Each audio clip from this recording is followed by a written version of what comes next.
que sous l'habile impulsion du chef de l'État, Son Excellence M.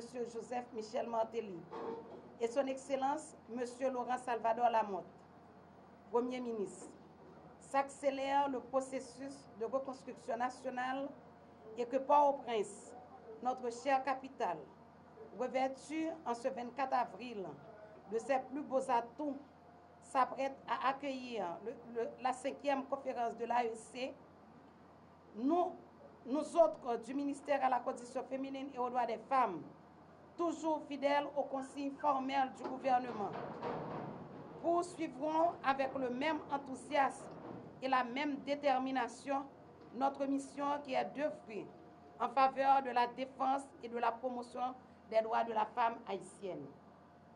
Il est donc heureux aujourd'hui, 24 avril, moins d'un mois après l'inauguration sous le haut patronage du président de la République de ce nouvel immeuble fonctionnel et bien équipé qui loge la direction des affaires juridiques, que nous ayons le plaisir, cher maître Romulus, de procéder à votre installation comme directrice de cette importante structure, capable désormais de réaliser avec plus d'efficacité l'étude des dossiers qui seront soumis à votre appréciation et en assurer le suivi. Je suis certainement persuadée, cher maître, que ce choix fait de vous pour occuper cette fonction ne peut que servir la cause de nos femmes et de nos filles, victimes de violences qui viennent solliciter l'appui psychosocial et à leur réhabilitation et réinsertion sociale. Une telle tâche n'est pas au-dessus de vos capacités, car vos nombreuses années de service au sein de ce ministère témoignent de votre compétence et de votre gros souci de responsabilité. C'est pourquoi, en vous remettant les clés de cette direction des affaires juridiques, je me contenterai de vous renouveler ma haute confiance et vous souhaiter une bonne et fructueuse besogne. Et que la croisade continue pour l'édification d'une société haïtienne équilibrée, juste et solidaire. C'est pour moi un honneur et un privilège d'avoir été désignée en ma qualité d'avocate pour occuper le poste de directrice des affaires juridiques. J'ai dit privilège parce que je sais combien est cher pour la ministre à la condition féminine l'établissement et le fonctionnement effectif de cette nouvelle entité qui vient d'intégrer la structure du ministère.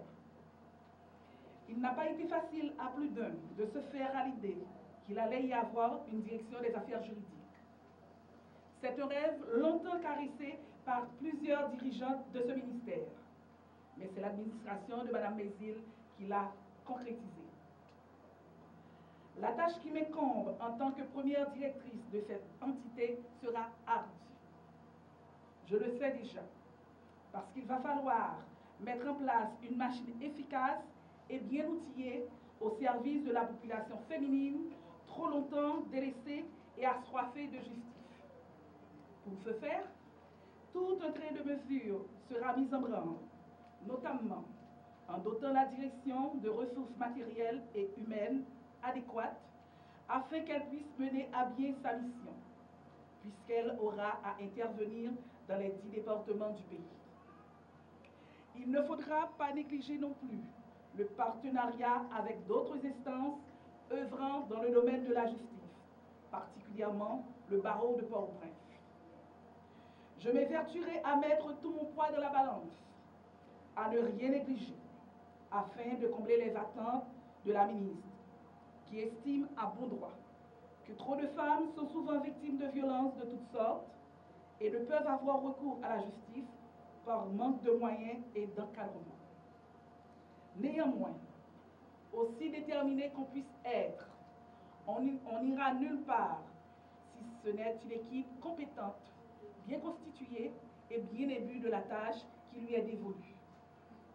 Il suffit de jeter un simple coup d'œil sur la loi organique du ministère pour se faire une juste idée des immenses attributions de la direction des affaires juridiques nouvellement constituée et pour la conduite de laquelle des connaissances spécifiques et une longue expérience de terrain sont absolument nécessaires.